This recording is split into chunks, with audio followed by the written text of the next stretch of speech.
Hi hello അസ്സാം വലൈക്കും. എൻ്റെ പിള്ളേരുടെ ബർത്ത്ഡേ ആയിരുന്നു, ഫസ്റ്റ് ബർത്ത്ഡേ. അറിയാത്തവർക്കായിട്ട് എനിക്ക് രണ്ടാമതുണ്ടായിരിക്കുന്ന ട്വിൻസാണ്. അവരുടെ ഫസ്റ്റ് ബർത്ത്ഡേ ആയിരുന്നു. ഒരു മാസമായി ബർത്ത്ഡേ ആയിട്ട്. ഞാൻ ഇപ്പോഴാണ് വീഡിയോ ഒക്കെ ഒന്ന് എഡിറ്റ് ചെയ്തത്. കുറേ ബിസി ആയിരുന്നു. ഇത്രയും ഡിലേ ആയതുകൊണ്ട് തന്നെ ഇടണോ വേണ്ടിയോ എന്ന് സംശയിച്ചുകൊണ്ടിരിക്കുമായിരുന്നു. പിന്നെ ഞാൻ വിചാരിച്ചു അവർക്കൊരു മെമ്മറി പോലെ ഭാവിയിൽ കാണാമല്ലോ. അപ്പോൾ പിന്നെ രണ്ടും കൽപ്പിച്ചു. ഇത് ബർത്ത്ഡേയുടെ 2 ദിവസം മുന്നെയാണ്. ഞാൻ ആദ്യം തന്നെ ഉടുപ്പ് തയ്ച്ചു വെക്കാമെന്ന് വിചാരിച്ചു. ഇത് മീഷോന്ന് മേടിച്ചിട്ടുള്ള ഒരു സാരി കേട്ടോ. ഈ ഉടുപ്പ് തയ്ക്കാൻ വേണ്ടിയിട്ട് മേടിച്ചത് തന്നെയാണ്. രാത്രി തയ്യലൊക്കെ കഴിഞ്ഞ് രാവിലെ ഞാൻ നാത്തൂൻ്റെ കൊച്ചിനോട് ഹെമ്മിങ് ചെയ്യാൻ പറഞ്ഞ് അവളെ ഏൽപ്പിച്ചു കേട്ടോ. ഹെമ്മിങ് അവൾ ചെയ്തു തന്നു. അപ്പോഴേക്കും എനിക്ക് ബാക്കി തയ്യൽ നോക്കാമല്ലോ. ഈ സീക്വൻസ് വർക്ക് കുറച്ച് ഗ്യാപ്പ് ഉള്ളതുകൊണ്ട് തന്നെ യോക്കിൽ വെക്കുമ്പോൾ ഭയങ്കര സിമ്പിളായിട്ട് തോന്നി. അപ്പം ഞാൻ ഈ പ്ലീറ്റ്സ് ഉപയോഗിച്ച് ഡിസൈൻ ചെയ്തതാട്ടോ. ഇപ്പോൾ നേരത്തെ കാണിച്ചാട്ടോ ഡ്രസ്സിൻ്റെ ഫൈനൽ ലുക്ക്. ലൈനിങ്ങും കൂടി അറ്റാച്ച് ചെയ്യാണ്ടായി, അതും കൂടി അറ്റാച്ച് ചെയ്തത്. ഇപ്പോൾ ഞാനൊരു ടെയിൽ ഉണ്ടാക്കുകയാണ് ബാക്കിൽ അറ്റാച്ച് ചെയ്യാൻ. അവരുടെ പേര് എഴുതിയിട്ടുള്ള ടെയിലാട്ടോ. അപ്പോഴേക്കും എനിക്ക് ആമസോണിൽ നിന്ന് ബലൂണിൻ്റെ സെറ്റ് എത്തിയിട്ടുണ്ട്. ഉടുപ്പ് ഗ്രീൻ ആയതുകൊണ്ട് തന്നെ ഗ്രീൻ കളറിലുള്ള ഒരു ബർത്ത്ഡേ സെറ്റാട്ടോ ഓർഡർ ചെയ്തത്. 200 സംതിങ് ആട്ടോ റേറ്റ് വരുന്നത്. ആ ഒരു റേറ്റിന് വേർത്താണ്. ഹാപ്പി ബർത്ത്ഡേ എന്ന് എഴുതിയ ലെറ്റേഴ്സും 50 ബലൂണും അങ്ങനെ എല്ലാം ഉണ്ട് കേട്ടോ. ആർച്ച് പോലെ സെറ്റ് ചെയ്യണമെങ്കിൽ അതിനുള്ളതും എല്ലാം ഉണ്ട് അതിൽ തന്നെ. പിന്നെ എനിക്ക് കുഞ്ഞിയുടെ ഡ്രസ്സും കൂടി തയ്ക്കണം. കുഞ്ഞിക്ക് എപ്പോഴും ഫ്രോക്കല്ല തയ്ക്കാം. ഞാൻ ഈ പ്രാവശ്യം ഒരു സെൽവാറാണ് തയ്ച്ചത്. ധൃതിക്ക് തയ്ച്ചുകൊണ്ട് തന്നെ ഒരുപാട് മിസ്റ്റേക്ക് വരും. തയ്ക്കാൻ ഭയങ്കര ഇൻട്രസ്റ്റാണ്. പക്ഷേ മിസ്റ്റേക്ക് പറ്റിക്കഴിഞ്ഞാൽ ഇതുപോലെ അയക്കുക എന്ന് പറയുന്നത് ഭയങ്കര കഷ്ടമുള്ള പരിപാടി കേട്ടോ. ഒന്നാമത് ഇവരുടെ ബർത്ത്ഡേ ഫംഗ്ഷൻ വരുമ്പോൾ ഞാനായിരിക്കട്ടെ full event management, cake baker, dress designer, table decorations, അങ്ങനെ എല്ലാം.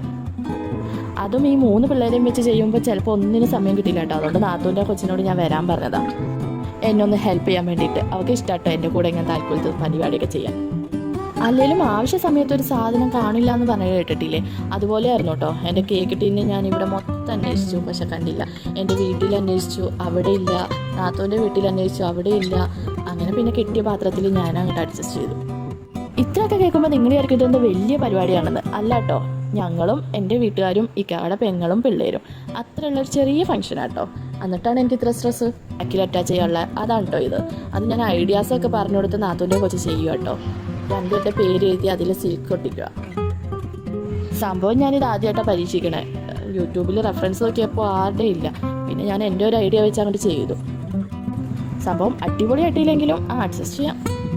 2 ആളുടെ പേര് എഴുതിട്ടോ, സൊമിഹ, സൊഹിഹ.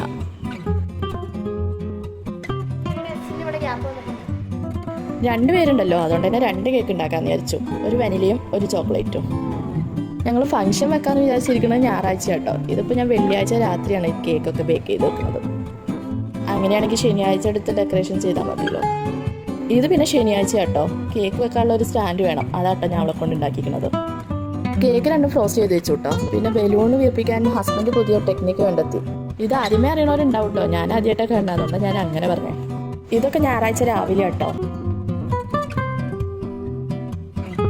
അപ്പോഴേക്കും എന്താ അവരെല്ലാവരും എത്തിയിട്ടോ. താത്തോനും പിള്ളേരും ഓൾറെഡി വന്നിട്ടുണ്ടായി.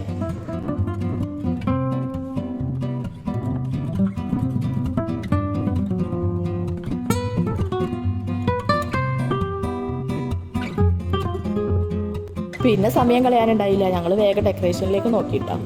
അപ്പുറത്തെ വീട്ടിൽ നിന്ന് റെഡ് കാർപ്പറ്റ് ഒരെണ്ണം കിട്ടി. അത് താഴ്ത്ത് വിരിച്ച് പിന്നെ പുല്ലിൻ്റെ ഒരു ചവിട്ടി ഉണ്ടായി. അതെടുത്ത് ഫ്രണ്ടിലിട്ട് അല്ലറ ചില ഡെക്കറേഷൻസ് ഞങ്ങളെ കൊണ്ട് കഴിയുന്നത് രീതിയിൽ ചെറുതായിട്ട്. ഓൺലൈനിൽ നിന്ന് മേടിച്ചുകൊണ്ട് എനിക്ക് പേടിയുണ്ടായിട്ടോ, ബലൂൺ എങ്ങാനും പൊട്ടിയതായിരിക്കുമോ എന്നൊക്കെ. പക്ഷെ നല്ലതായിരുന്നു കേട്ടോ. ഉമ്മാനെ കണ്ടോ, ഉമ്മാക്ക് 6 നോമ്പാട്ടോ. അതിൻ്റെ ഒരു ക്ഷീണമുണ്ട് മുഖത്ത്. എല്ലാവരും കൂടി സഹകരിച്ചുകൊണ്ട് പെട്ടെന്ന് കഴിഞ്ഞു കേട്ടോ ഡെക്കറേഷൻസൊക്കെ.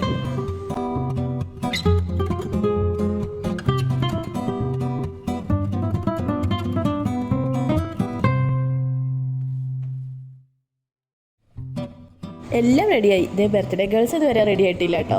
ചുമ്മാ കളിച്ചുകൊണ്ടിരിക്കുക. ഇനി അവരെയും കൂടി ഒന്ന് റെഡിയാക്കി എടുക്കാനുള്ളൂ കേട്ടോ.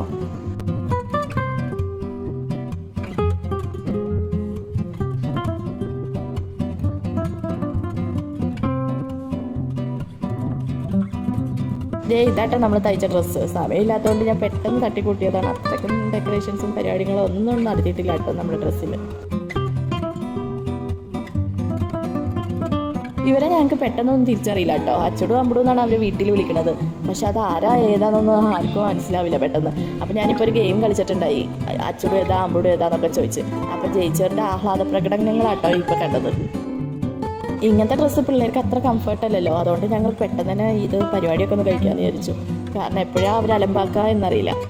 ഞാൻ പറഞ്ഞില്ലേ കേക്കിൽ കുറച്ച് ഡെക്കറേഷൻസ് പരിപാടിയും കൂടി ഉണ്ടായിരുന്നു. അത് ആ ബോളും ബലൂണും ഒക്കെ ആയിരുന്നു കേട്ടോ. ഇപ്പോഴാണ് ഞാൻ കപ്പ് കേക്ക് എടുത്തില്ല എന്നുള്ള കാര്യം ഓർത്തത്. ഓർമ്മിപ്പിച്ചത് കുഞ്ഞാട്ടോ.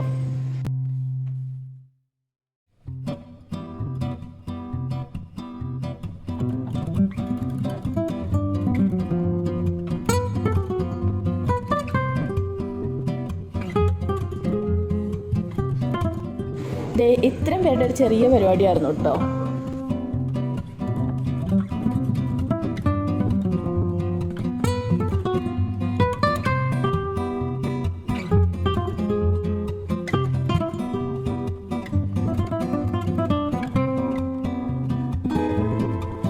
അവരുടെ ബർത്ത്ഡേ ആണെന്നും അവരാണ് കേക്ക് മുറിക്കേണ്ടതെന്നൊന്നും അവർക്ക് അറിയാത്തതുകൊണ്ട് കുഞ്ഞ് രക്ഷപ്പെട്ടു. കുഞ്ഞാട്ടോ കേക്ക് മുറിച്ചത്. ഇപ്പൊ കാണുമ്പോൾ നിങ്ങളായിരിക്കും അവളുടെ ബർത്ത്ഡേ ആണ്.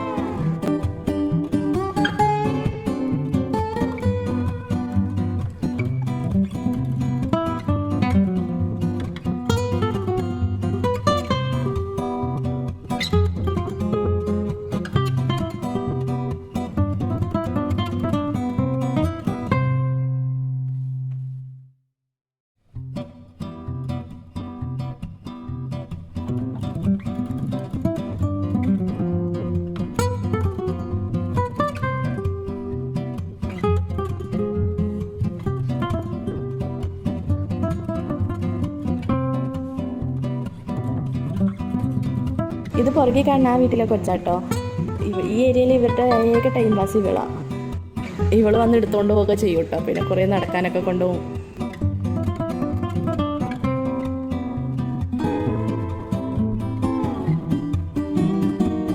ഇതാട്ടോ നാത്തൂൻ്റെ 3 പിള്ളേര്, അതായത് ഇവരുടെ ധീരിമാര്.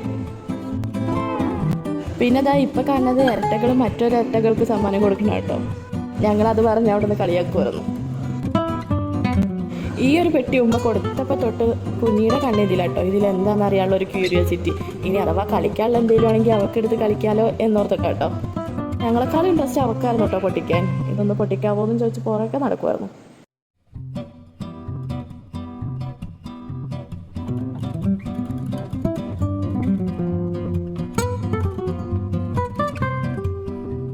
അത് പിള്ളേരുടെ ഒരു ഷെൽഫായിരുന്നു കേട്ടോ.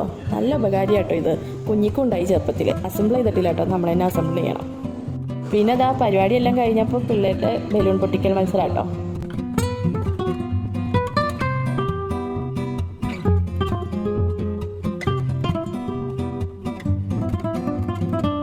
പിന്നെ ഫോട്ടോസും കാര്യങ്ങളും എല്ലാം കഴിഞ്ഞ് വന്നപ്പോൾ 3 മണിയായിട്ടോ. നാത്തൂനാ ബിരിയാണി ഉണ്ടാക്കിയത്. വേഗം തന്നെ ബിരിയാണി വിളമ്പി കഴിക്കാമെന്ന് വിചാരിച്ചു.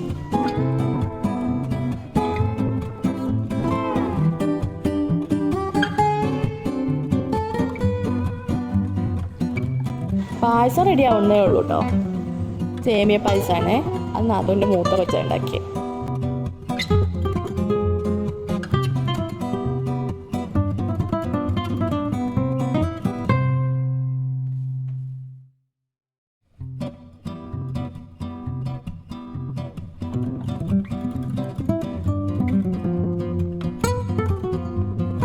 ബിരിയാണി കഴിച്ച് പിന്നെ ഞാൻ ഷൂട്ട് ചെയ്തില്ല കേട്ടോ. എല്ലാവരും ഉച്ചമയക്കത്തിലേക്കൊക്കെ പോയി വൈകുന്നേരം. പിന്നെ ഞാൻ ഓരോ തിരക്കായിട്ട് പിന്നെ ഷൂട്ട് ചെയ്തില്ല കേട്ടോ. ഇത്രയൊക്കെ ഉള്ളൂ. ഇഷ്ടപ്പെട്ടെങ്കിൽ ലൈക്ക് ചെയ്യണേ, സബ്സ്ക്രൈബ് ചെയ്യാൻ മറക്കില്ലല്ലോ.